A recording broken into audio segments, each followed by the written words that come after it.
سلطان محمود غزنوی قسط نمبر 3۔ ابھی سال 1006 عیسوی کا سورج طلوع ہونا باقی تھا۔ سلطان محمود غزنوی اپنی فوج کو ایک اور مہم کی تیاری کا حکم دے رہا تھا۔ حالانکہ وہ ابھی کچھ عرصہ پہلے ہی باٹیا میں ایک خطرناک لڑائی لڑ کر غزنی واپس آیا تھا۔ اصل میں وہ ملتان پر ایک زوردار حملہ کرنا چاہتا تھا تاکہ اس کے حاکم ابو الفتح داؤد سے اس کی نمک حرامی کا بھرپور بدلہ لیا جا سکے۔ یہ وہی ملتان تھا جس کا حاکم شیخ حمید سعیدی کبھی امیر سبکتگین کی اطاعت کرتا تھا، مگر جب اس کا پوتا ابو الفتح داؤد حاکم بنا تو اس نے اطاعت کے بجائے راجہ جے پال کے بیٹے آنند پال سے تعلق جوڑ لیا۔ اور جب سلطان محمود باٹیا میں راجہ باجیراؤ کے خلاف لڑ رہا تھا تو ان دنوں اس نے اپنی نمک حرامی کا عملی ثبوت دینا شروع کیا۔ وہ کچھ ایسے حرکتوں کا مرتکب ہوا جو محمود کے نزدیک ناقابل تلافی تھا، مگر حالات جنگ میں ہونے کی وجہ سے سلطان محمود غزنوی اس کا جواب نہ دے سکا۔ مگر اب چونکہ جنگ بھی ختم ہو چکی تھی اور محمود کی فوج کارروائی کرنے کے لیے بالکل تیار تھی، اسی لیے محمود غزنوی اپنی فوج کو لے کر ایک غیر معمولی راستے سے ملتان کی طرف روانہ ہو گیا۔ راجہ آنند پال راستے کا روڑا بن کر سلطان محمود کے لیے رکاوٹیں پیدا کرنے لگا، لیکن وہ محمود کی اسلامی فوج کا مقابلہ نہ کر سکا اور شکست کھا کر کشمیر کی طرف بھاگ گیا۔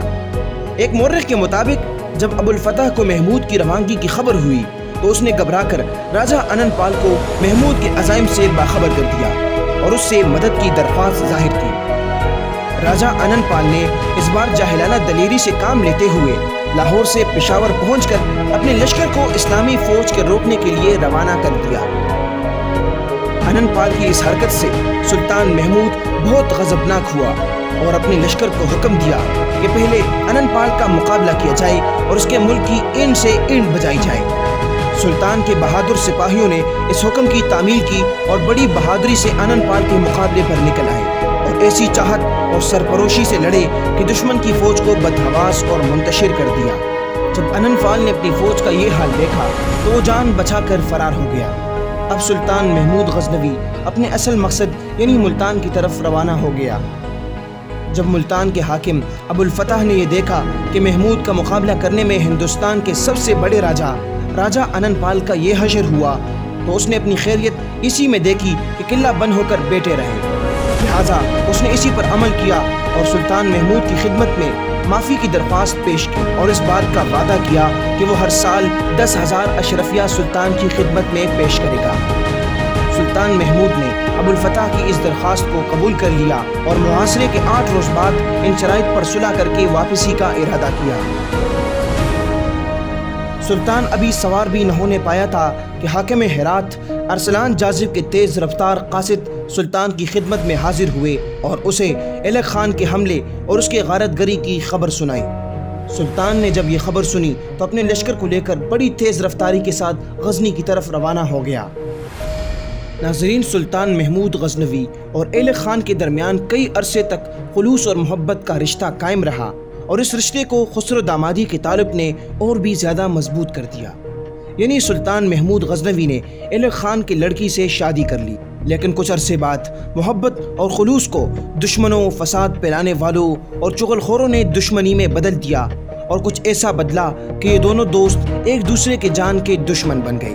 جب سلطان محمود غزنوی ملتان کی طرف روانہ ہوا تو خراسان سے لشکر کا ایک بہت بڑا اور زبردست حصہ بھی اس کے ساتھ رخصت ہو گیا۔ تو ایلک خان کے لالچی پن کو اظہار کا موقع ملا اور اس نے خراسان کو فتح کرنے کا ارادہ کر لیا۔ اس نے اپنے سپہ سالار سیاوش تگین کو ایک بہت بڑے لشکر کے ساتھ خراسان کو فتح کرنے کے لیے روانہ کیا اور جعفر تگین کو بلخ کا کوتوال مقرر کیا۔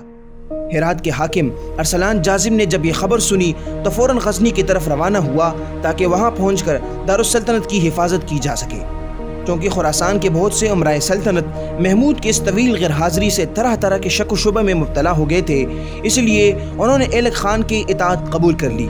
سلطان محمود نے غزنی پہنچ کر ایک زبردست فوج تیار کیا اور بلخ کی طرف روانہ ہو گیا۔ جعفر تگین سلطان محمود کی آمد کی خبر سنتے ہی بھاگ نکلا اور ترمس میں جا کر دم لیا۔ ارسلان جاذب نے سلطانی حکم کے مطابق سیاوش تگین کی طرف پیش قدمی کی اور ہرات سے مورن نہر کی طرف روانہ ہو گیا۔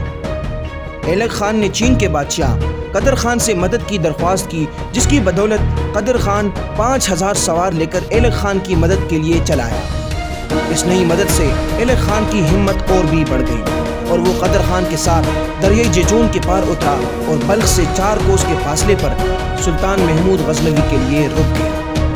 سلطان محمود غزنوی نے اپنے لشکر کو اس طور پر مرتب کیا کہ کل فوج پر اپنے بھائی امیر ناصر الدین، حاکم جرجان اور نصر فریون اور عبداللہ تائی کو مقرر کیا، میمنہ پر التنتاش کو متعین کیا اور میسرہ کو ارسلان جاذب اور دوسرے افغانی سرداروں کی نگرانی میں دیا۔ فریقین کے لشکر بڑی بے قراری سے ایک دوسرے پر جم تھے اور گھوڑوں کی ٹاپوں کی صداؤں سے ساری فضا میں ایک غلغلہ مچ گیا۔ گرد و غبار کی وجہ سے میدان جنگ 13 تار ہو گیا اور اس شدت سے لڑائی کا بازار گرم ہوا کہ کسی کو کسی کی خبر نہ رہی۔ تلواروں اور نیزوں کی ضربوں سے میدان جنگ میں خون کی ندیاں بہنے لگیں۔ ایلک خان اپنے مخصوص غلاموں کا دستہ لے کر آگے بڑھا اور جوہر و مردانگی دکھانے لگا۔ سلطان محمود نے جب ترکوں کی بہادری اور جرأت کا یہ عالم دیکھا تو وہ اپنے گھوڑے سے نیچے اترا اور اپنی پیشانی کو زمین پر رکھ کر خداوند تعالیٰ کی بارگاہ میں فتح و کامرانی کی دعا مانگنے لگا۔ اس نے صدقات اور خیرات کی منتیں مانی اور پھر ایک کوہ پیکر ہاتھی پر سوار ہو کر خدا کی رحمت کے سہارے دشمن کی فوج پر حملہ آور ہو گیا۔ کیونکہ خداوند تعالیٰ کی رحمت سلطان محمود کے سر پر سائے کی طرح چھائی ہوئی تھی، اس لیے اس کے ہاتھی نے پہلے ہی حملے میں ایلک خان کے علم بردار کو اپنی سونڈ کی لپیٹ میں لے کر اوپر کی طرف اچالا اور اس کے بعد ترکوں کی فوج کی طرف بڑھا اور انگن ترکوں کو موت کی گھاٹ اتار دیا۔ جب غزنوی لشکر نے اپنے بادشاہ کو اس سرفروشی اور جان بازی کے ساتھ دشمن پر حملہ کرتے ہوئے دیکھا تو تمام فوج نے ایک ساتھ حریف پر حملہ کر دیا اور تلواروں اور نیزوں کی ضربوں سے ترکوں کے سینے چلنی کر دیے۔ ترکوں کی فوج میں ایسی پریشانی اور بدحواسی پھیلی کہ سپاہی اپنے سرداروں کو چوڑ چاڑ کر بھاگنے لگے۔ ایلک خان اور قدر خان نے بڑی مشکلوں سے اپنی جانیں بچائیں اور سر پر پاؤں رکھ کر ایسے بھاگے کہ دریائے جیجون کو پار کر کے اپنے ملک میں پہنچ کر ہی دم لیا۔ ناظرین، آپ کو سلطان محمود غزنوی کی یہ قسط کیسے لگی یہ ہمیں کمنٹ سیکشن میں ضرور بتائے گا۔ اگر ابھی تک چینل کو سبسکرائب نہیں کیا تو چینل کو سبسکرائب کر کے گھنٹی کے بٹن کو ضرور دبائیں تاکہ اسی طرح کی معلوماتی ویڈیوز آپ